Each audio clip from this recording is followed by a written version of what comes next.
You're listening to Curiosity Invited with David Bryan here on LA Talk Radio.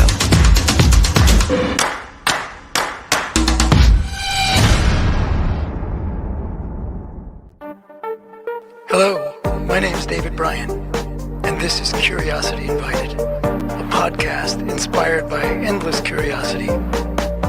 Tune in for an open-minded conversation about interesting and important things.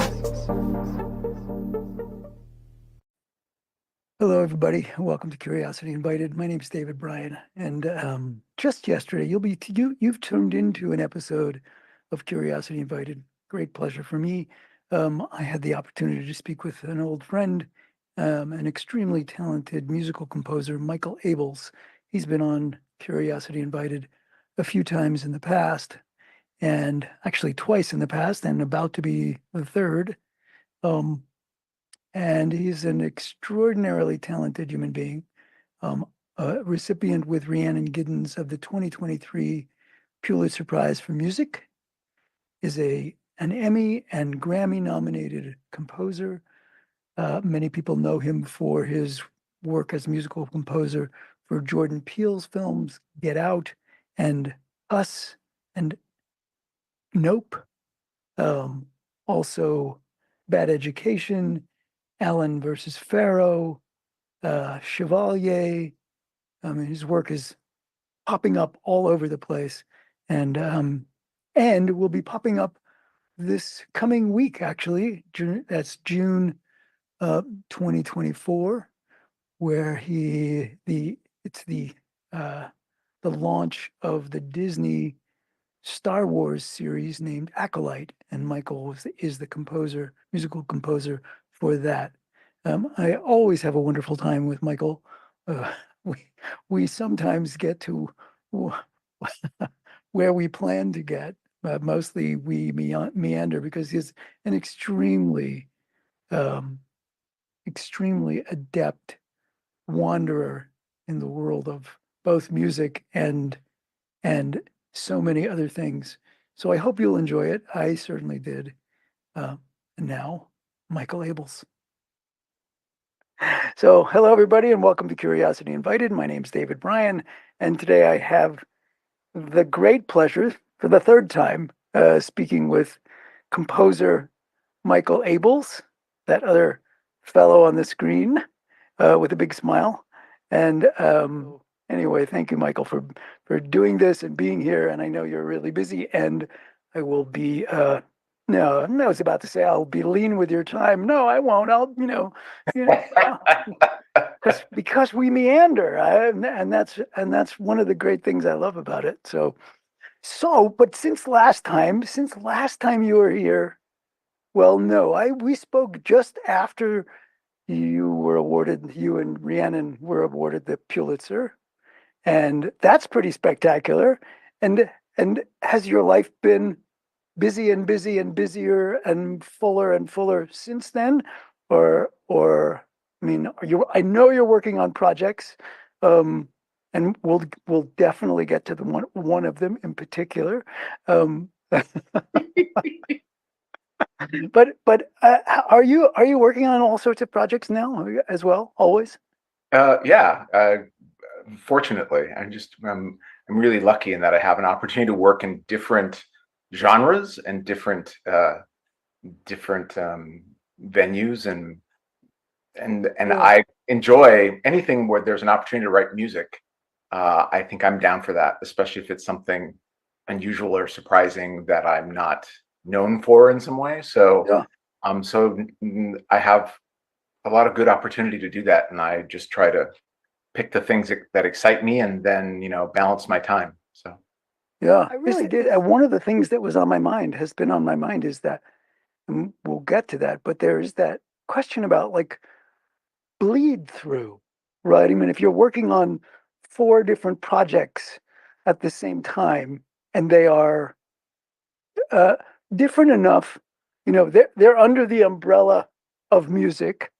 Usually they're under the umbrella of music, but they're different enough to be in both different genres or different universes, different sets of expectations and conditions, do they bleed through, or are you able to keep them discrete and compartmentalized in a way doesn't that doesn't so where they don't interpenetrate? So that they don't bleed. Yes, they don't bleed. You know what? And like, see, so no one's ever asked me that, and I never. I figured that.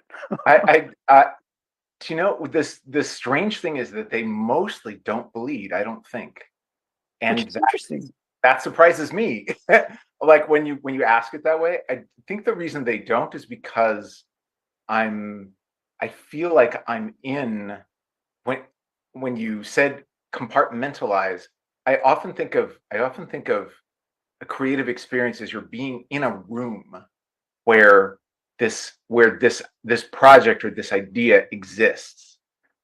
And I do this when it's part of how my memory works. Like if you have an idea, this came all the way from where you're driving on the freeway and suddenly you have an idea of a melody, and you know it's good enough that you want to preserve it, but you're stuck in traffic and you are going somewhere and you have, that, and that's usually when good ideas happen, when it's not convenient for you to capture them.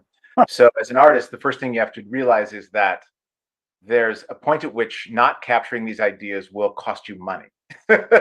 And then, so, not all artists have that problem, I think. well, no, it's true, but it's not just that it'll cost you money, it'll actually cost you the quality of your art. Like, a good idea, some people maybe are just hit with them all the time, but I consider mine precious and I need to, listen. So yeah. I have a disagreement with the muses that I'll listen when they tell me.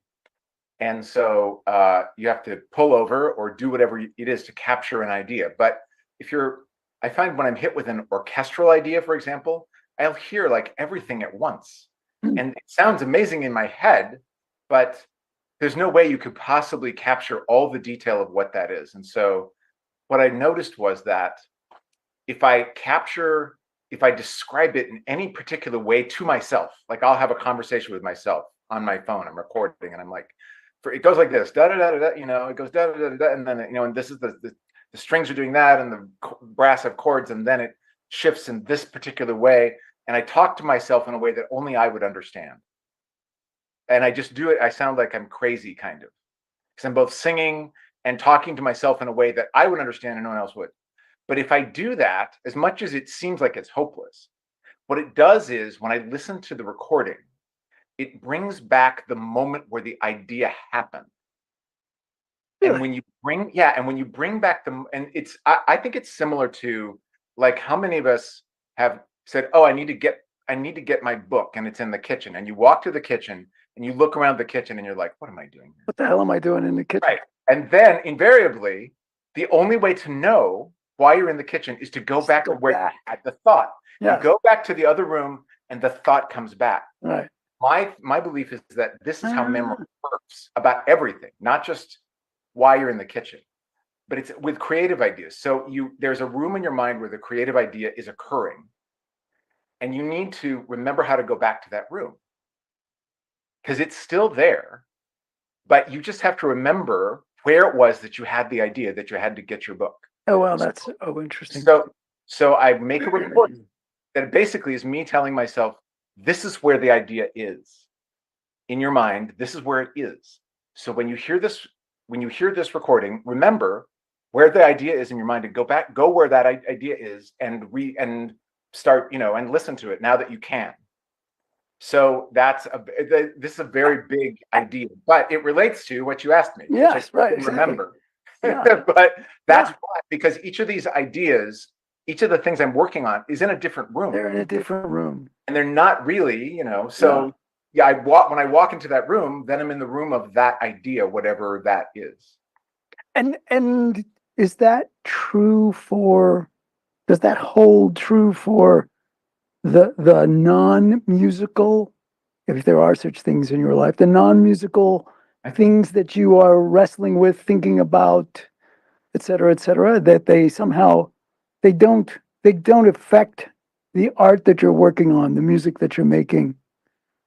They do, but everything's got, like, what's the aesthetic? It's like designing a room in your house. Like there's an aesthetic of like, I love the painting behind you, and I know you chose it because it's going to look great on camera, and there's an aesthetic about why the backdrop works, right? The Right. same is Right. true of what's behind me. There's Yes. an aesthetic of why that works, right? So in every creative room in your life, there's an aesthetic of what makes that thing work. And so, for example, let's take um, let's take concert music, for example, a piece for people to perform live on stage. So think of all the things that would make that work, and a lot of them people wouldn't articulate if they're not in that. But things like you want to there's an implied storyline in concert music. Like, even if you don't know what the story is, there's an implication that the audience is going on a journey. Right. That hopefully at Right. the end of that journey, you'll feel like that journey was worth your time taking. And you feel like when you arrive at the end, you're like, oh, and here's where we are. And I didn't know we'd get here. But now that we are here, it makes total sense in light of everything that's come before. Mm-hmm. So that would be an aesthetic of a concert piece. Okay. That belongs in that room. And so you would know you make choices in that room based on that idea, and it makes sense. And then in the case of a series, for example, you have ideas. We're gonna get there. Right. Do you like that? Do you like that?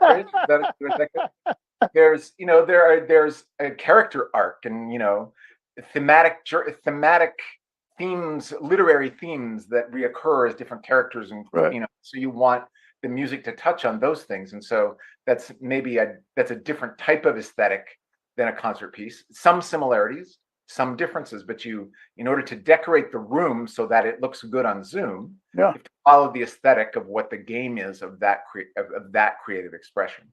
And I think that is applied to every creative expression that we could think of in the world. Mm-hmm. Do you ever want the music from one room to inform what you're doing in another?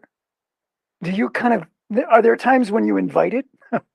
Well, yeah, because like if something's well designed, just to take your backdrop, because I keep looking at it because I'm talking with you, if I am a person if I like that aesthetic, then as an artist, at least what my brain does is it seizes on something it likes and goes, why does that work? What is it about that makes that work? And and what I do is I overanalyze every single thing about what I like about something. But there's a reason.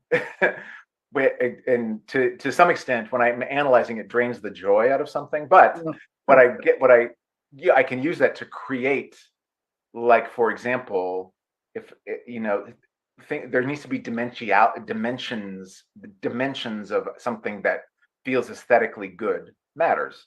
So what's in the background or what's in the foreground, and so that something like that applies to everything. So if I know, something that works well, it's clear what's in focus and what's out of focus. That's not unclear at any point. That's that can inform something else. And so if you're having that problem in another creative aspect, you can look at the one that's working and go, okay, why is that not a problem over here?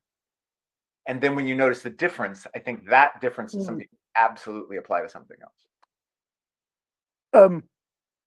Well, this is we can cut this out, but okay, I'm sure all your podcasts are actually only 10 minutes. You just boil it down to the basics. Yeah, no, you always say things that take me to some other place that is like, oh well, what? Do you know other artists who are as who do so in a way that is so, for lack of a better term, analytic, or are most of the artists that work with, collaborate with, whatever, sort of they see things in wholes, but do not attend to the particulars in the same sorts of ways you do. I don't know if that's clear, but that never stopped you. I don't know the answer. I think because of course, I'll analyze why I think I don't know the answer. It's because you tend to collaborate. You tend to collaborate. I do best with people who look at things differently than me, Yeah.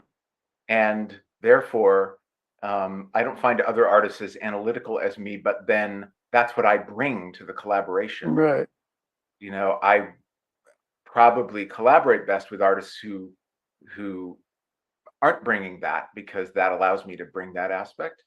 Um, but there are, for sure, and other composers from media, especially, we are all most of the ones I know, I would, even though I haven't maybe gone this far into the weeds with them, Yeah.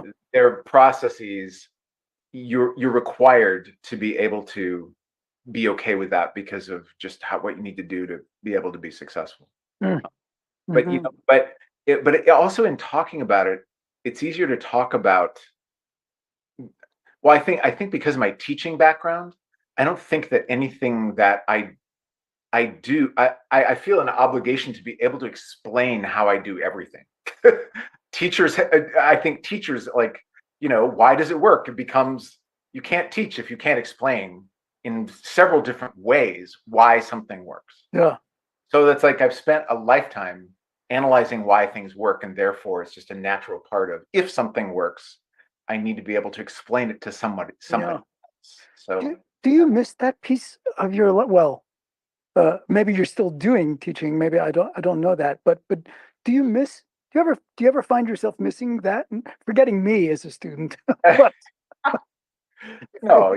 you're the least successful piano student of all time. Oh, one of my most successful managers, however. But do you miss that aspect of your former Well, life before you were I Michael have Avis? the privilege of being able to be a guest artist in classrooms now, Oh, no kidding. and I speak to composers at different uh, universities and things, and Yeah. I um, am happy to be that I get asked to do that, and I try to say yes whenever I can, Hmm. because I feel like I feel like I feel like that's part of what I'm meant to do in the world for whatever reason. Hmm. But also, I You get don't have to grade papers and exactly, like, you get, if you're the guest artist, you get the best part of teaching. you bet. You bet. It's a completely spoiled, in part, without any of the parts that stress people out about teaching, Right. or make Right. it difficult. Absolutely.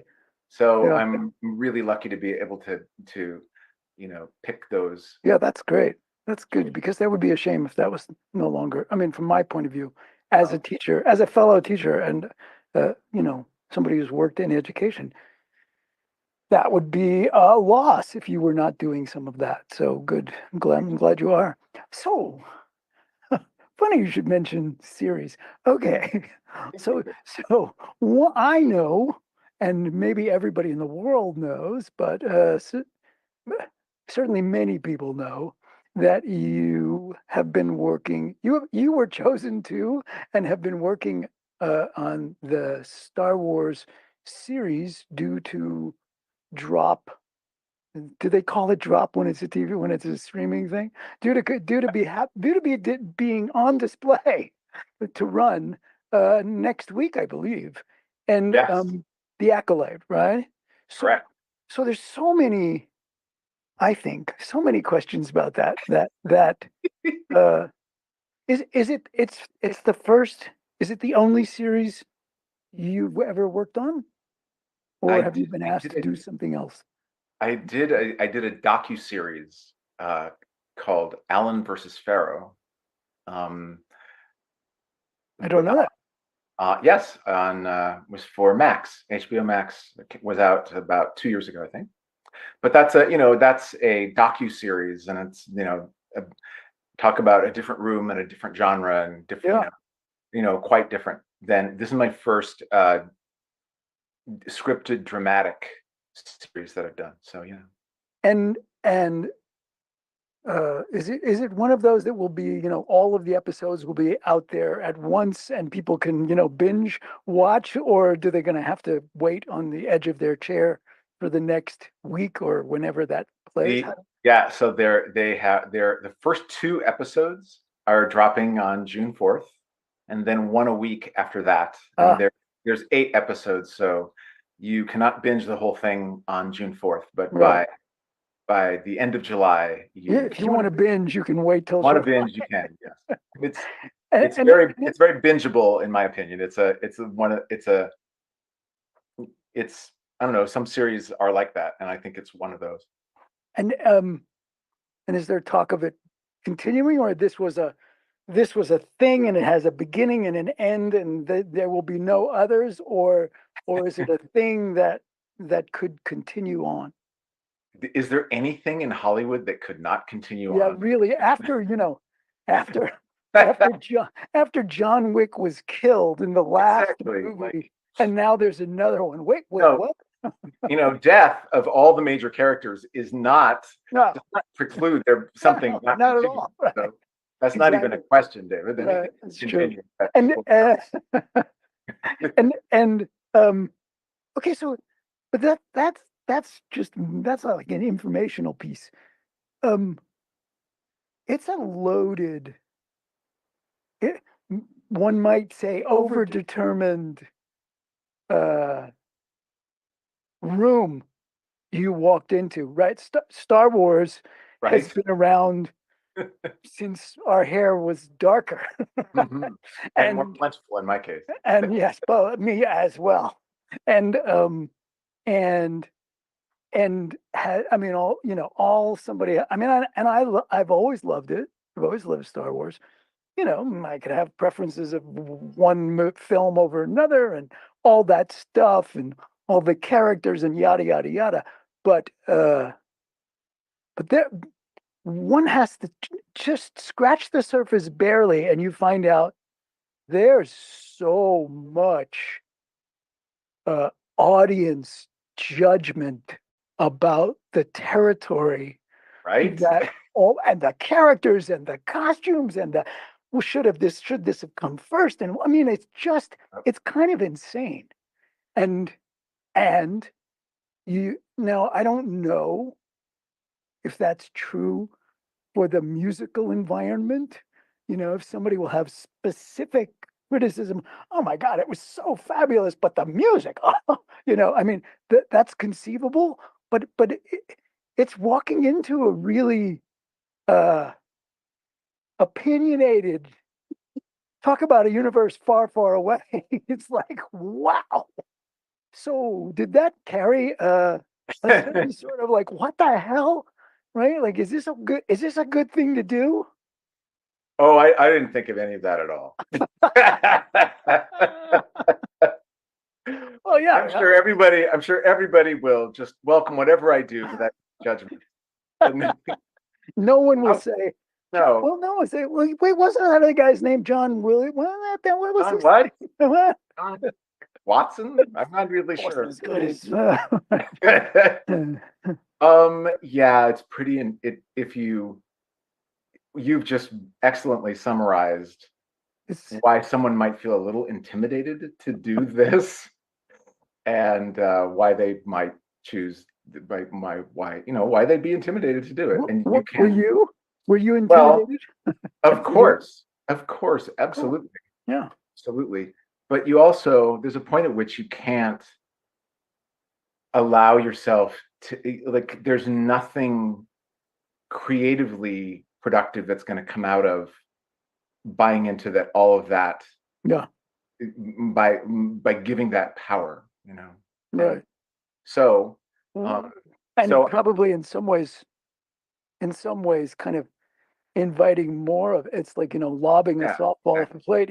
If it was too reminiscent of whatever that John guy's name was, right? If it was too reminiscent of that, that would be the criticism, right? I mean, so it doesn't, you can't escape it. Well, how you look at it is from the point of view of what is it that we're trying to create. Yeah. And that's true, but regardless of legacy or all those things, what is it we are trying to create? And the showrunner, Leslie Headland, she's a playwright, and the show of hers that I was familiar with was a show called Russian Doll, which was the most bingeable, interesting series that I just stumbled into, and it's funny, and it's unpredictable, and you can't figure out what's going on, and the characters are charming but unique. And so I recommend Russian Doll just to anybody who'd like to stumble into Leslie's. I just wrote it down. So oh, great. Yeah. It's so intriguing. Anyway, so she reached out to me and asked, I think she's a huge Star Wars fan, and I'm not sure. I think she pitched Lucasfilm as that she wanted to do a Star Wars series, and they, are wanting to, continue telling Star Wars stories is what they do. So Leslie then reached out to me and asked me if I wanted to do the music, and she's amazing and great. And I've been a Star Wars fan my entire life. And I'm certainly a fan of John Williams. I mean, he's oh, that's that guy. That's that guy. guy's name. Yeah. I knew the name would come to me if I just eventually went back to the room where I remembered what it was. And we've all of us composers have learned just by listening to the way his music connects with the soul. So as intimidating as it might be to do the Star Wars series, it's also the chance of a lifetime for any composer. And I was really eager to do it, as much as I was also intimidated by the idea. Did you know her? Did she know you before? She knew. I had not. No, I had not known her previously. But in this story, it's all new characters. It's not based on any existing Star Wars novels or. Maybe you could do the quick synopsis. Don't tell me. Don't tell anyone content. But it takes place, as I understand it, before any of the first Star Wars takes place. Before all those Luke Skywalker or the people you made. They weren't even born yet, right? Weren't even born. Centuries before. And it's a time of peace in the galaxy, and the Jedi are actually at their height in terms of how they're respected and functioning within the universe. And these are all new characters, and but it's the Star Wars world. You have the Jedi, as I've mentioned, and you have the Force, and you have lightsaber battles and amazing intergalactic travel. But then there's evil lurking. Isn't there always tends to be something evil lurking. But there are a lot of characters that you wouldn't have seen in a Star Wars universe before, and they have there's some moral conflict. There's things that, and when presented, seem like they are a good thing, and then later on we see something from another character's perspective. We see that, well, that may not have been a good thing. Or in this thing that we perceive as being a threat, maybe that's what we ought to be rooting for. And this is a real, this was something, telling the story in that way was something that really excited Leslie. And having a series where you have, hours to fill rather than, an hour and a half or two, you have a chance to revisit a story and tell it from a different perspective. And that was a really exciting feature of doing it this way. And when you're creating the music for it, so you get to read, I assume you get to read the story before and in advance. So you might know that this thing that you're rooting for may also have the darker underbelly. And do you, Michael Abels, the artist, do you put that hint musically in the how do you think about that? So it's the storytelling aspect, and this is what you spend most of your time talking with a filmmaker, with a showrunner about is like, how do you, is this a moment of foreshadowing where we want to, in spite of what you see on the screen, foreshadowing musically would be using music that allows people to know that all is not as it appears. Right. Or are you telling the story in this moment purely from the character's experience, which is just they have this information and everything seems fine because that's what you include. And how much do you want to peek behind the curtain at any given moment? And music is really important at giving us a peek when it's important for a story. And you can't always tell on screen. This is why talking to everyone is important, because that will play very differently when the music changes. Yeah. And that's all a conscious choice that's made. So I'll ask and I'll do a pass at something, but then maybe it gives away too much or it doesn't give away enough for something. Also, it's surprising how much it's so interesting to have a conversation with mostly on this. I worked with the showrunner Leslie and two of the key producers, and we would sometimes talk about a character and talk about what that character is thinking.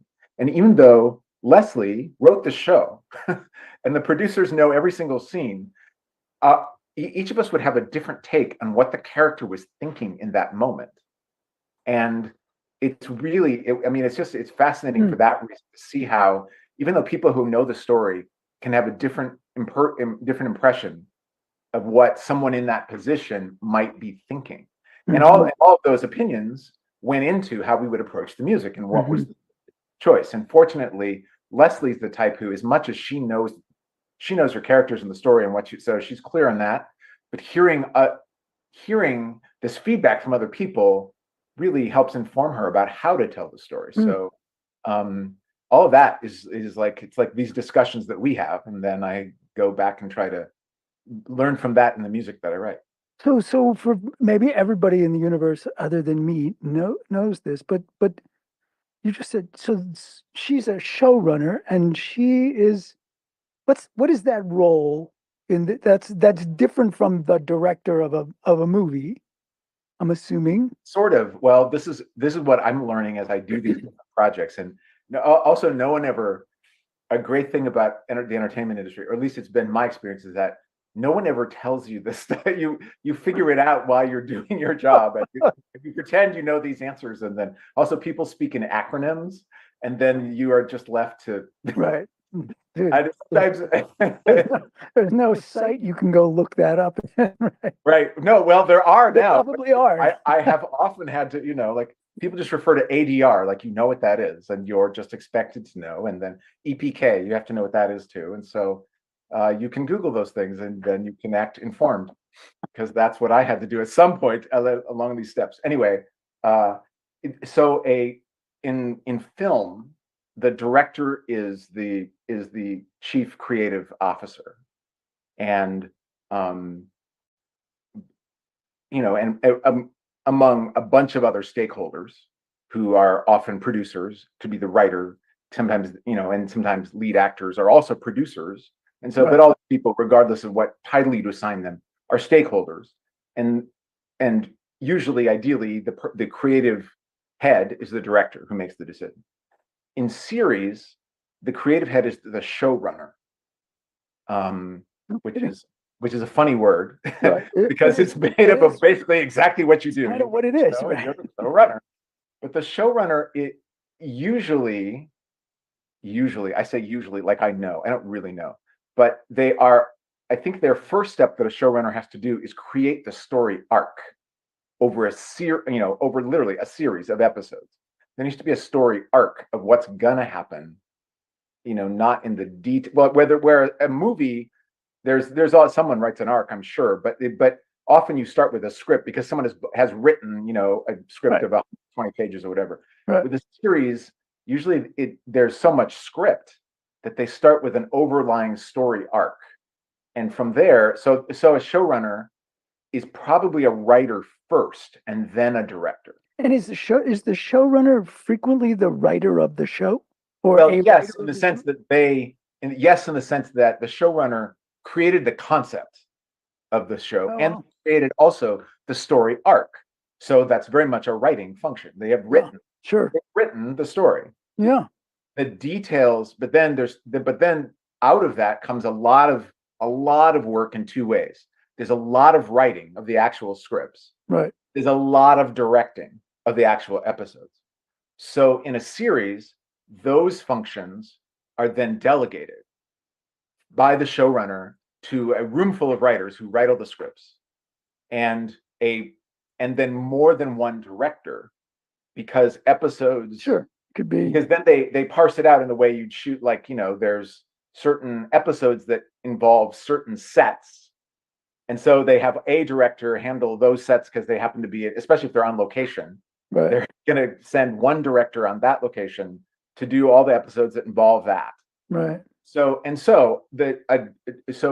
show will have probably more than one director, Mm-hmm.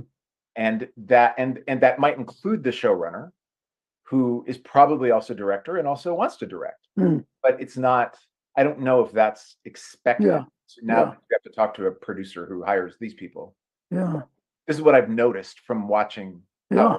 So the showrunner is a writer who makes the creative decisions because she's the showrunner, and Leslie also directed, I think, she directed at least 2 of the episodes of the 8, and then there were at least 2 other directors as well. Composing for this is substantially different from composing for a film, or because it's a series, is it a lot more interactive, or is it at its core that the same thing? You're trying to tell, you're telling the emotional aspect of this story in a way that can't be done with just emotions of actors on the screen, unless they're amazing, right? But at its core, it's the same thing. But there's a couple of practices that are different. One is that it's when things start to work, when you first begin a project of like this, it's a heavy lift because everything is new and you're figuring out what's going to work. Right. Then some things start to work, and when they do, then you're always looking for how can what is working be repurposed later. Not only because recurring themes are important in storytelling, but also they help you get your work done. So they do 2 things. So when something works, it ends up informing something else even more than it would in a story that's only 2 hours. Like there are things in episode 8 is very much influenced by episode 1 and all the things that came before, and so thank goodness that it is, because when you get to the giant climax of things, it's nice to know what you're doing when you get there in a way that you've been setting up for, over a period of months rather than right. So that's the way that it's different. But then also, most of it has to do with that. And how long did the whole project take? Like your aspect, your piece of it, is that how long did it take to bring this to, well, not to bring it to fruition, but your part of it? Yeah, the reason the time is hard to give a succinct answer for is because there's some on-camera music, which is there's singing on camera, and there's a ceremony, and it's in episode 3, and but because it's on camera, think about it, that music has to be done first because they've got to there has to be music for them to shoot to. So therefore I had to start with that and record that, and then the coolest part about that was that I got to go on set while they record, because I explained to them that they had to have me there as a consultant. That was only made sense, and someone believed this, and so I got to be there on set of a Star Wars series. Yeah, it was a real really joyful as a fan. But then nothing. They were shooting, and they were shooting for months after that. So then I didn't really work on it. Did other things, and then when they were done, they came back and started working on the music. And so the post-production part of it, probably 6 solid months. And I was doing maybe one other thing, but then like the end of it, the last 3 months probably was just all the Acolyte all the time. Wow. This is a this is a big project. This is a big project. And the other thing that's floating around in me, because I don't know the pieces of that. Did it require, did what you do for the acolytes require sort of dipping into different, uh, for lack of a better way of saying it, sort of sonic territory, like sounds that did not necessarily occur from Oh, for sure. piano, etc., and yet you had to have them embedded in your composition? Like, Yeah, so there's different, we talked about what things um were really important for um the design of what people know as Star Wars. How do we design? There's a creative design that gives people what they love about Star Wars. And so it was important that this series fulfill that, for it to relate to everything else. In spite of the fact this is new characters, it's still the Star Wars universe. right, And we needed to right. make sure that we delivered on that in a way that felt authentic to both, um, you know, authentic to the fans first, but that's the job of us as producers and creatives to do that. But then also it's new, and it's a new story and new characters, and they have moral dilemmas and things, and we want music that helps tell that. So the music's a balance of the traditional. It's very large and lushly orchestral in a lot of places, but then also there are some fight scenes that are very inspired by martial arts, and that's a deliberate part of the storytelling, and it's one of the first things you see in the series. And so Leslie really wanted that music to be very percussive and not feeling orchestral, and yet it couldn't feel like electronic. It had to Mhm. feel like organic, natural percussion. So we used a bunch of drummers, taiko drummers, and percussion of many different cultures to give it this not non-specific other sort of Mhm. sound to it. Really that's just meant to feel like, you know, visceral attack energy. And so that was one sonic world, and then there is the sonic world of the emotional big music, um, Star Wars, and that's part of it. And then there's a very troubling kind of chaos element that's done with. I use a lot of aleatoric effects, which it means people playing music randomly, which is something I've done before, because we do that a lot in you know in tense and not in horrific environments, not horror, but things that are pretty terrifying. But Yes. then there's some sound design, virtual digital instruments as well, blended in with that to give it a quality that feels natural, but also, you can't identify what's making that sound. It's very And that. so did this require you, like, now it's clear. We're moving into territory that is way out of my depth, but, but it, you know, were you composing it outside of the 12 tone scale? And how did you know in certain situations, oh, I need a sound that comes from that instrument that I don't play, and that, like, I mean, I mostly write music for other people to play. Like, I'm not as good.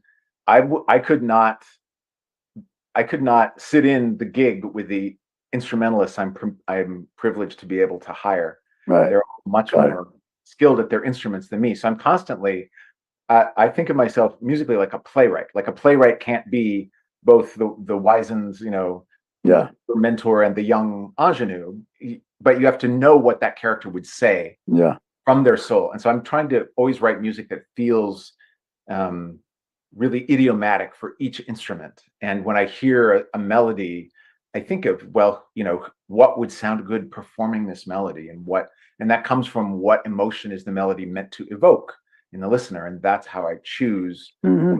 palette, whether that's an instrument that we know, or whether it's a sound that doesn't really exist, but it gives you this feeling. And if it feels right, it is right when it comes to doing music for storytelling. Hmm. Yeah, that's an interesting territory. I have a couple of things I want to make sure I ask you about, and one has to do with the Composer Diversity Collective, Yeah. and the other is more about you. And when we started, I made mention of why I so look forward to conversations with you, and that you swim in you you make your way in environments that are not entirely always just about music. You are capable of going to all sorts of different, my experience of you are capable of going to all sorts of different places that are interesting, et cetera, et cetera. And I'm curious, um,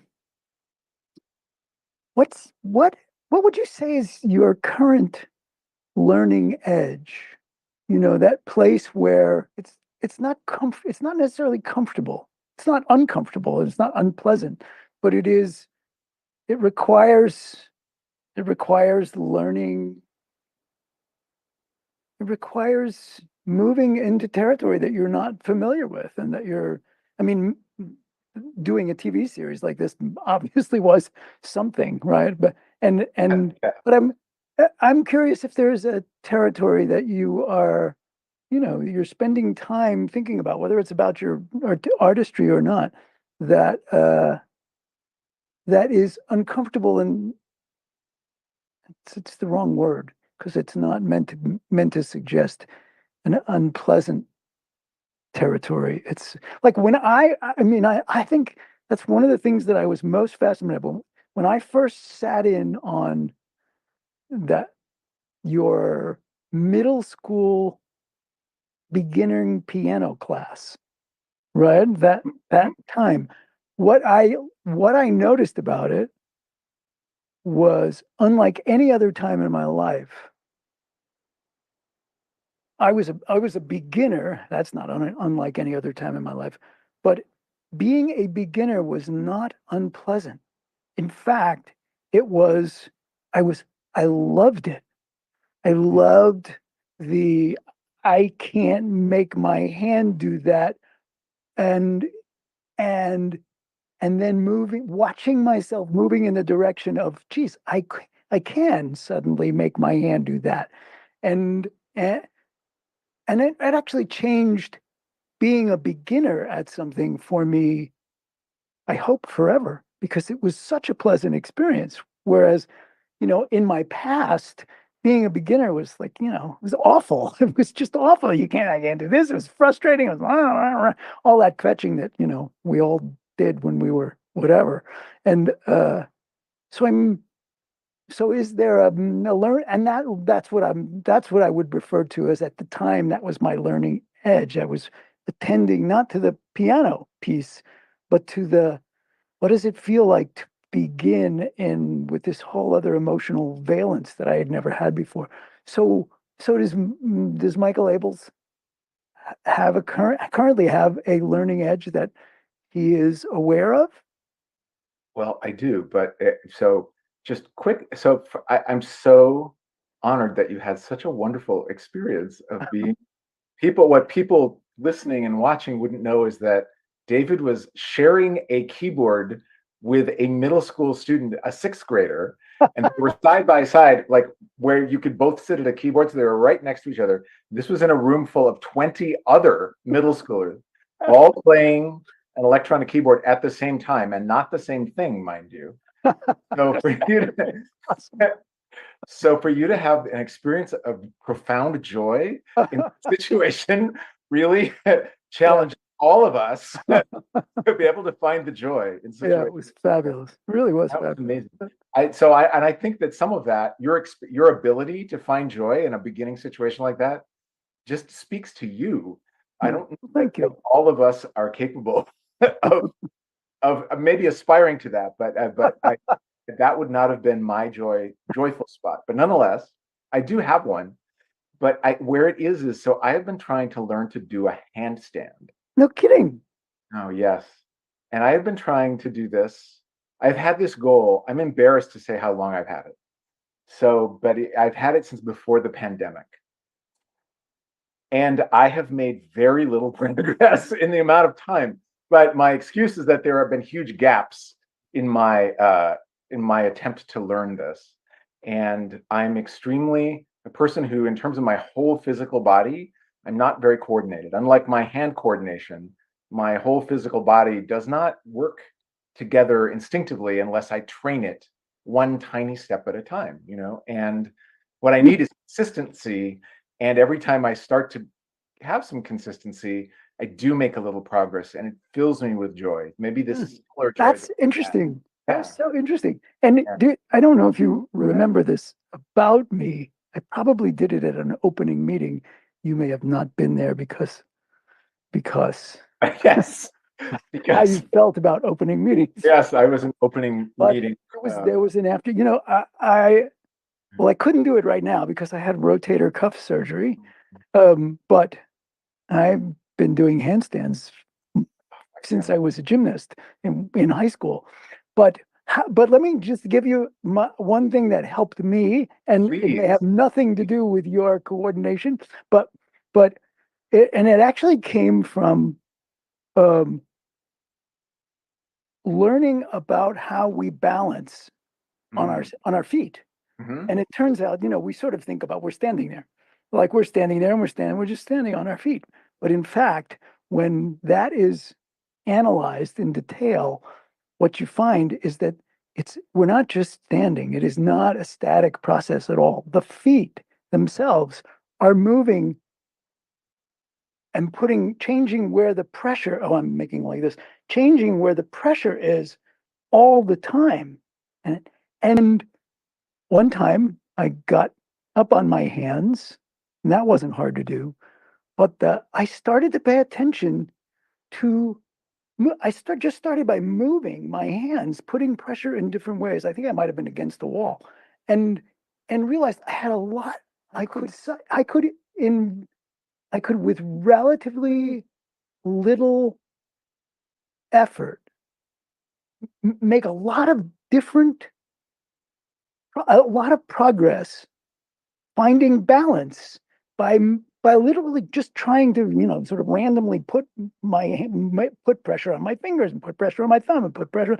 So you might try that next time you're upside down and see if that gives you a clue to something that lies ahead. I love that. And I absolutely thank you. This is we'll see. This is why we talk. This is why we do this. And what a perfect place to end. But wait, you didn't say anything about the diversity, the Composers Diversity Collective.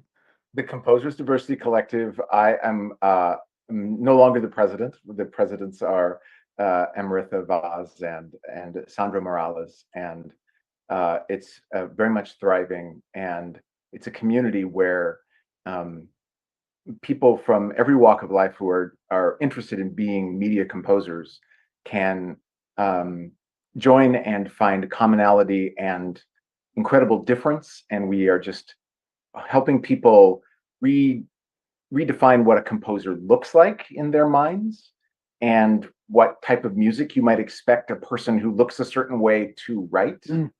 And just by existing, we help people identify what those preconceived notions are and whether those serve us or don't. And also a resource for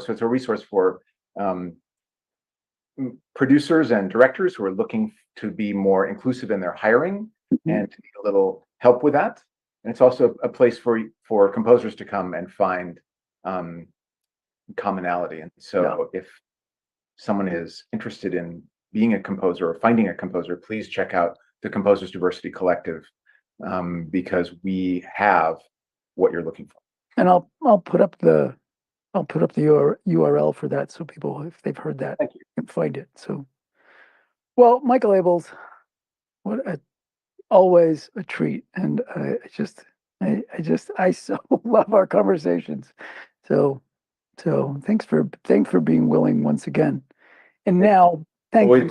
Always my pleasure to speak with you. You're listening to Curiosity Invited with David Bryan, here on LA Talk Radio.